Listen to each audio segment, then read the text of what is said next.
Hi friends, எல்லாருக்கும் வணக்கம். நம்ம இப்போ பார்க்க போகிறது இந்தியன் ஆர்டன்ஸ் ஃபேக்ட்ரியில் ரெக்ரூட்மெண்ட் விட்டுருக்காங்க. அதை பற்றி தான் பார்க்க போகிறோம். அதில் அப்ரண்டிஸ் ட்ரைனிங்காக ஆன்லைன் அப்ளிகேஷன்ஸ்லாம் இன்வைட் பண்ணுறாங்க. எந்தெந்த பொசிஷனுக்குனா நான் ஐடிஐ கேண்டிடேட்ஸ்க்காக அப்ரண்டிஸ் ட்ரைனிங் நடக்க போகுது. அதை பற்றி தான் ஃபுல் டீட்டெயிலாக கீழே பார்க்கலாம். ஃபஸ்ட்டு இந்த ஆன்லைன் அப்ளிகேஷன்லாம் எப்போ ஸ்டார்ட் ஆகுது அப்படின்னா 10/1/2020 எப்போ க்ளோஸ் ஆகுது அப்படின்னா 9/2/2020 11:59 PM அப்படின்னு சொல்லியிருக்காங்க. அதுக்கப்புறம் இது அப்ளை பண்ணுறதுக்கான ஏஜ் லிமிட் கொடுத்துருக்காங்க.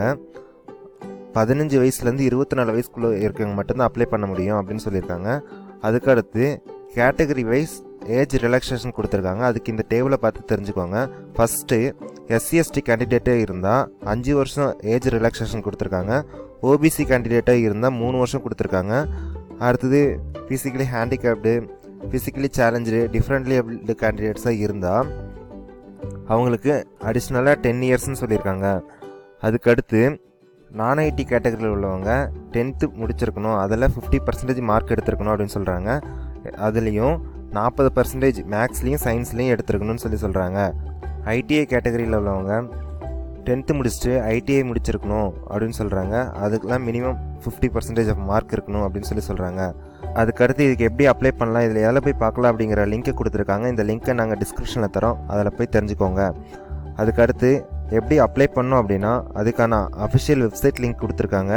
அதையும் நாங்கள் டிஸ்கிரிப்ஷனில் தரோம், பார்த்து தெரிஞ்சுக்கோங்க. அதுக்கடுத்து இந்த அப்ளிகேஷன்லாம் எப்படி ஃபில் பண்ணணும், என்னென்ன ஃபோட்டோகிராஃபி என்னென்ன சைஸில் இருக்கணும், என்னென்ன டீட்டெயில்ஸ்லாம் ஃபில் பண்ணுங்கிறத ரூல்ஸ் அண்ட் ரெகுலேஷன்லாம் கொடுத்துருக்காங்க.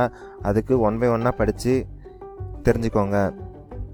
அதுக்கடுத்து இது எல்லாம் எப்படி செலக்ட் பண்ணுவாங்க அப்படின்னா மெரிட் லிஸ்ட் வச்சு தான் செலக்ட் பண்ணுவாங்க. அதுக்கு தனித்தனியாக, அதாவது நான் ஐடிஐ டிபார்ட்மெண்ட்டுக்கும் ஐடிஐ டிபார்ட்மெண்ட்டுக்கும் தனித்தனியாக தான் ப்ரிப்பேர் பண்ண போகிறாங்க.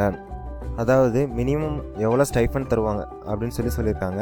ஃபஸ்ட் இயருக்கு எவ்வளோ, செகண்ட் இயருக்கு எவ்வளோ, தேர்ட் இயருக்கு எவ்வளோ அப்படின்னு சொல்லி டேபிள் வைஸ் கொடுத்துருக்காங்க. அதை பார்த்து தெரிஞ்சுக்கோங்க. அதுக்கடுத்து இந்த ட்ரைனிங்க்கு அப்ளை பண்ணுறதுக்கு அப்ளிகேஷன் ஃபீஸ் எவ்வளோ அப்படின்னா 100 rupees சொல்லியிருக்காங்க. அதை ரீஃபண்ட் பண்ண முடியாது அப்படின்னு சொல்லியிருக்காங்க. அதுக்கடுத்து SC/ST கேட்டகரியாக இருந்தால் அவங்களுக்கு ஃபீஸ் கிடையாது அப்படின்னு சொல்லியிருக்காங்க. இதை பற்றி ஃபுல்லாக தெரிஞ்சிக்க கீழே உள்ள வெப்சைட்டில் போய் பார்த்துக்கலாம். அதாவது www.ofb.gov.inங்கிற வெப்சைட்டில் கொடுத்துருப்பாங்க. இந்த லிங்க்கை நாங்கள் டிஸ்கிரிப்ஷனில் தரோம், போய் பார்த்து தெரிஞ்சுக்கோங்க. அதுக்கடுத்து ஸ்டேட் அண்ட் கேட்டகரி வைஸில் வேக்கன்சிஸ் கொடுத்துருக்காங்க. அதை பற்றி தான் பார்க்க போகிறோம். அதில் தமிழ்நாட்டில் என்னென்ன பொசிஷனுக்கு என்னென்ன வேக்கன்சிஸ் கொடுத்துருக்காங்க அப்படிங்கிறது இந்த டேபிளில் கொடுத்துருக்காங்க. அதுக்கு இந்த டேபிளை ஃபுல்லாக பார்த்து தெரிஞ்சுக்கோங்க. All the best. இந்த வீடியோ உங்களுக்கு பிடிச்சிருந்தது அப்படின்னா லைக் பண்ணுங்கள், கமெண்ட் பண்ணுங்கள், ஷேர் பண்ணுங்கள். இந்த மாதிரி எம்ப்ளாய்மெண்ட்ஸ்லாம் தெரிஞ்சுக்க எங்களோட சேனல் சப்ஸ்கிரைப் பண்ணுங்கள். இந்த எம்ப்ளாய்மெண்ட் நியூஸை சோசியல் மீடியாலையும் ஃபாலோ பண்ணுறதுக்கு எங்களோட டிஸ்கிரிப்ஷனில் லிங்க் கொடுத்துருக்கோம், அதில் ஃபாலோ பண்ணுங்கள். தேங்க்யூ.